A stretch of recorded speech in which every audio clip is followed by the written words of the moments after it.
Good morning, my name is Doug Waterer, formerly the vegetable crop specialist at the University of Saskatchewan, now working as an independent crop consultant, trying to help out in the vegetable industry in Saskatchewan. Saskatchewan's a great place to grow veggies. In many years, the growing conditions are extremely suitable, particularly for cool season crops, such as broccoli that I'm standing in, cauliflower, cabbage, those types of things.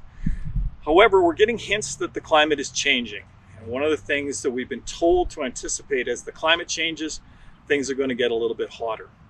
We saw a good example of this in 2021. We had long stretches of 30+ temperatures. And what we found is that some of the crops that have traditionally done very well in Saskatchewan in the cooler weather really suffered in the heat. And a classic example of that would be broccoli. What happens with broccoli, what happens with cauliflower, etc., when they get exposed to too much heat is that the heads start to develop too quickly. They become very uneven, unattractive appearance, bad color, poor flavor, just generally poor quality. We can't do an awful lot to control the environment, but what we can do is make sure that we're growing the varieties that are best suited for whatever environmental conditions that we're going to be exposed to. So that's what this particular project is all about. It's an adopt-funded project, 2 years.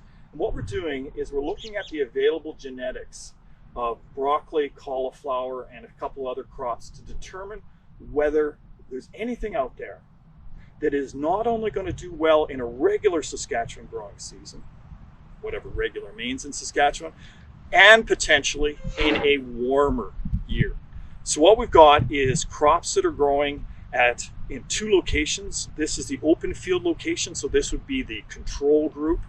And then we'll show you in a couple of minutes what we're going to use as a simulation of an extremely warm environment, an extremely warm year. We'll see that, as I said. And what we're looking for is just the performance of the varieties in these particular conditions. We're looking at how well they grow vegetatively, how quickly they start to mature, and then when they do mature, what kind of head quality do we get out of them. What we anticipate seeing is that plants exposed to heat are going to mature quicker, but what we also anticipate is that the heads are going to be smaller, they're maybe going to be more uneven, and we're also very concerned about the quality. So that's really what this project is all about. So we've now moved into the high tunnel. This facility here, we're out at CSIDC, great opportunity to use tunnel technology to simulate what it'd be like to try to grow things in a warmer environment. As you all know, with greenhouse, all you need to do is raise and lower the sides on this facility and you can create basically any temperature regimen that you want. In this particular case, we've got the sides adjusted so that the temperatures in this greenhouse are about 10 degrees warmer in the daytime at least than normal.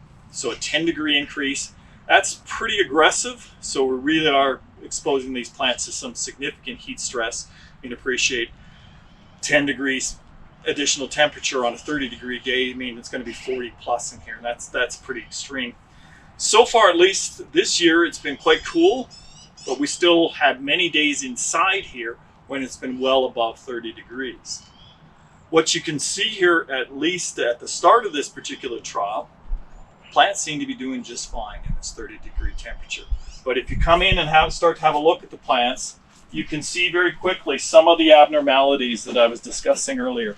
So here you have a situation with the development of heads of a broccoli plant. So at an early stage, an optimal stage, and this is the problem here, is this is no longer marketable. What happens is it takes only a couple of days to go from this particular stage, which is perfect to harvest, and this, which is no longer marketable. That transition from this stage to this stage happens so quickly in high temperatures. And that really represents a major challenge for growers. They have to be out in their fields all the time, and that's simply just not possible. So what we're looking for is varieties that don't do that stay at this optimal stage for a longer period of time, don't form these abnormal, undesirable, and unmarketable heads.